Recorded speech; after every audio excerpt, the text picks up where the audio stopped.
Hi, I'm Tim Garland, and welcome to the Seaboard Central 2020 Layout Tour video. A lot's happened this past year, so without further ado, let's get started. Here's a 360-degree view of the layout room. The layout occupies a space 11 feet 9 inches wide by 22 feet 9 inches wide. It's made up mostly of sectional modules averaging about 2 feet wide, and all the photo backdrops are made by trackside scenery.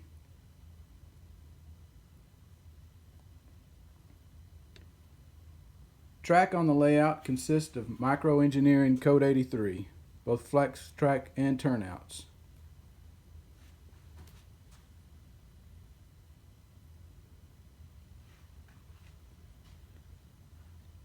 The layout is set at 40 inches off the floor, and that's too low, so the new layout that I'll build next year will be set at a minimum of 48 inches off the floor.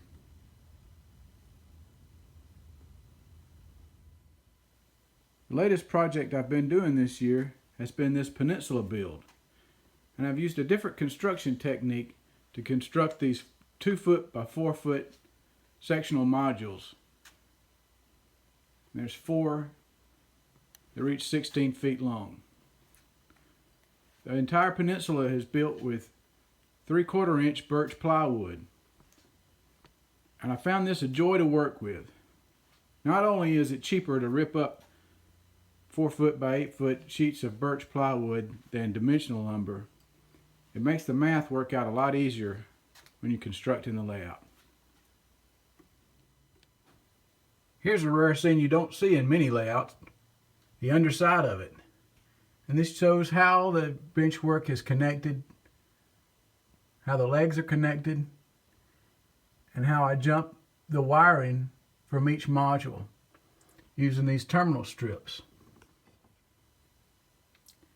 2 large bus wires go from module to module, and feeder wires are connected from the top to these terminal strips. You can see a hex frog juicer on the left that allows polarity to go to each frog on the turnout. This particular one powers up to 6 turnout frogs.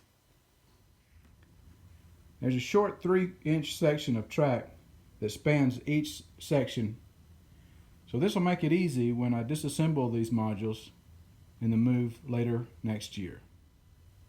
One more thing to consider when building a layout. Make sure you reset your legs from the front of the layout back a little ways. In this case, I reset them back about 6 inches, and this gives me some toe room to keep from kicking the layout. So let's take a tour of the layout.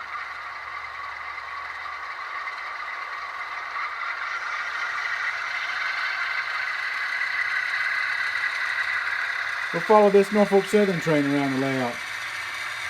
On the Seaboard Central, Norfolk Southern has haulage routes between Macon, Georgia and Cedartown, Georgia. Here we see the train coming out of staging. A 4-track yard is 12 feet long.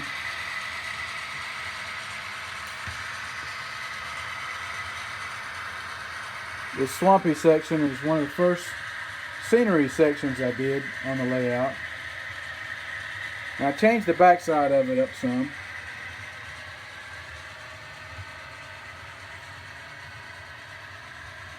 If you look closely, you might actually see some deer back in the woods.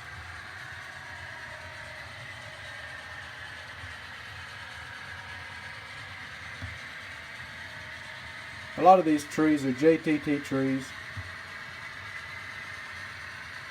Some of them are super trees from Scenic Express. This little rundown house with some junk cars in the backyard shows the type of area I'm modeling. Even a trash can and a mailbox out front. These wooden kits are real fun to build. They're laser kits from Laser Art, and I highly recommend them. Another shot of Searcy Avenue. I'm out of Griffin, Georgia. Although it's not exact, I've tried to get the flavor of the town anyway. There's an old auto repair facility.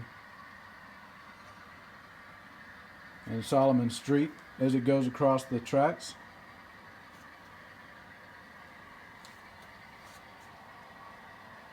This is also the south end of the entrance to the yard.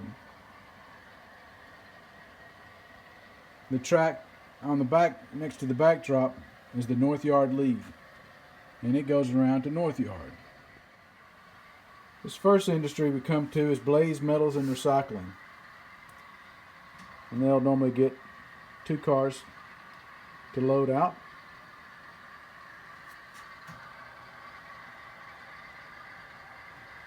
Here you see Griffin Yard. The main line actually splits the yard. The real yard has 5 South Yard tracks, and I was only able to model 4. But a future version of the Seaboard Central will actually include the 5 yard tracks.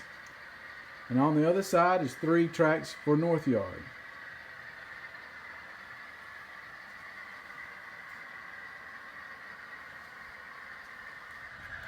Here's the other end of the yard. And if you look closely, you can see where I've used different size ballast for the yard versus the mainline tracks. I use HO scale ballast for the mainline and M scale ballast for the yard. Also, the yard tracks tend to be more dusty and dirty, and the mainline, the ballast seems to be a lot cleaner.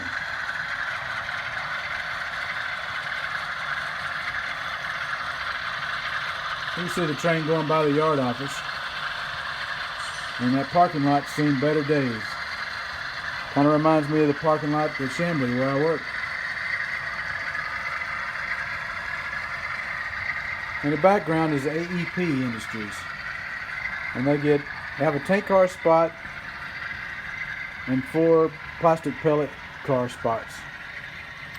This industry will actually move, but right now it works out and it's fun to switch. One other scene here is the team track, and here's where the maintenance away crews can unload a car of brand new cross ties or perhaps even rail or supplies. Train's going through the downtown section now. This is representative of downtown Griffin, although not exact. It has to suffice for now. The roadway here is all from Walthers, and it's their sectional roadway kits, which I tried to weather and make it look as good as I could. A lot of these buildings are from Woodland Scenics, and they're great looking downtown structures. Here we see the lead for the Southline Industrial Spur, and more on that later. First I want to talk about this laser art kit, which is the Du Bois house. And I try to model it after a similar house where me and my wife Katja got married. And this was a fun scene to do. I let her put the flowers around the house, and it actually has a wedding scene.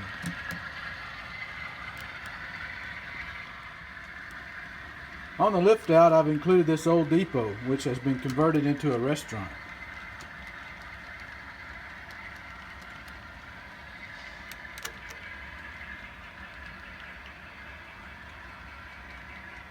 Pretty cool kit.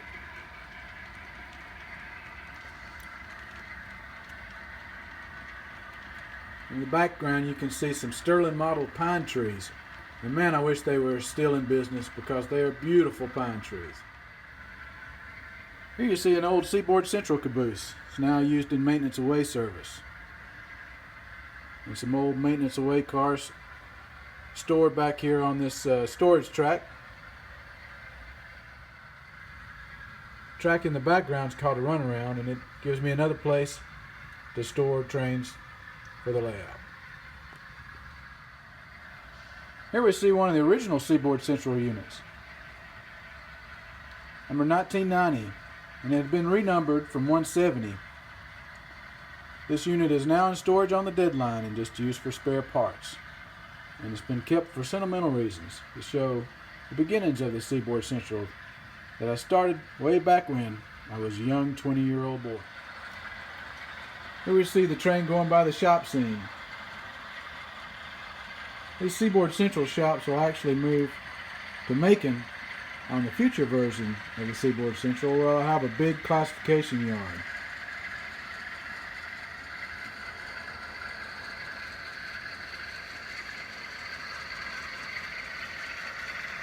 You see some Seaboard Central power sitting in the shop, ready to go out.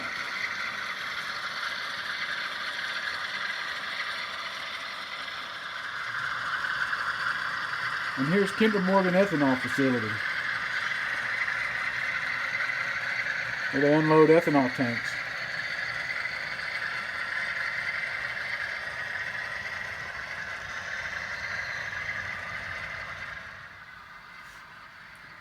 So my latest project has been this peninsula build, and I've already started constructing the first industry, which is Argos, and it still has a long ways to go, but it's taking shape. There's a couple of tracks. One track gets rock hoppers and sand hoppers, and the back track gets the cement cars.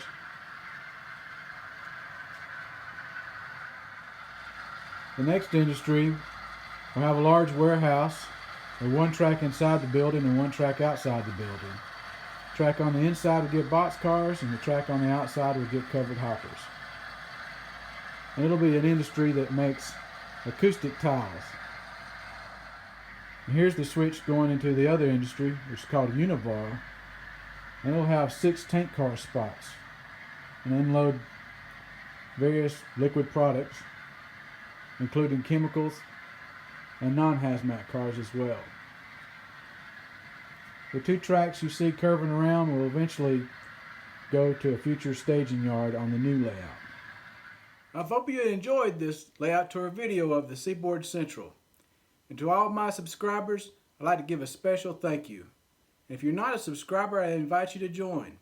Until next time, I'm Tim Garland. Thanks for watching, and happy model railroading.